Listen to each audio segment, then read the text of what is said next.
देखी के आगा करे हम बगवा फन फन फन फन फन फन फन तू घर घुर घुर मधुरानी अंगूर साल हमें गिराई बदन दन दन दन देखी समान करे हमरो मिजाज तन तन तन तन तन तन तन तन देखी के आगा करे हम बगवा फन फन फन फन फन फन म्यूजिक बाय मुकेश सिंह।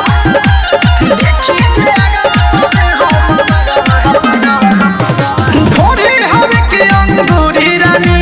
काहे बनाव तर दूरी रानी प्यार से नजर मिलावा रानी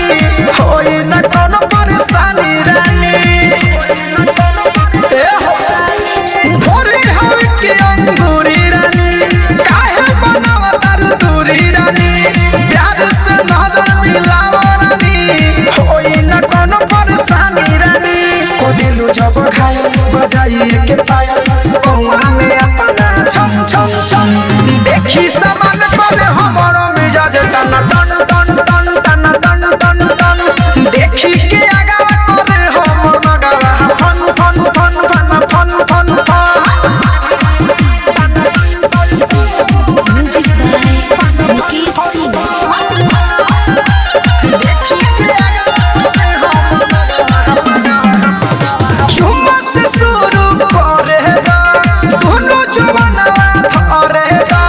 चंदू मोहे से अनिलंबे के प्यार के पटरी पर चढ़े दा शुरू से शुरू करे दा दोनों जुबानवा धरे दा छोटू बिहारी अनिलंबे के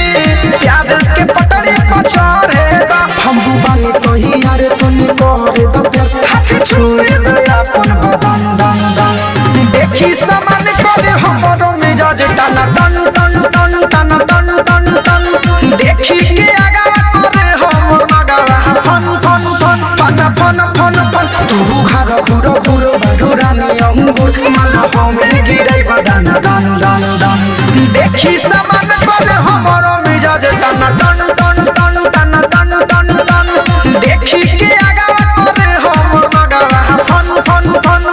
फन फन फन रौनक रिकॉर्डिंग स्टूडियो मेजरगंज सीतामढ़ी।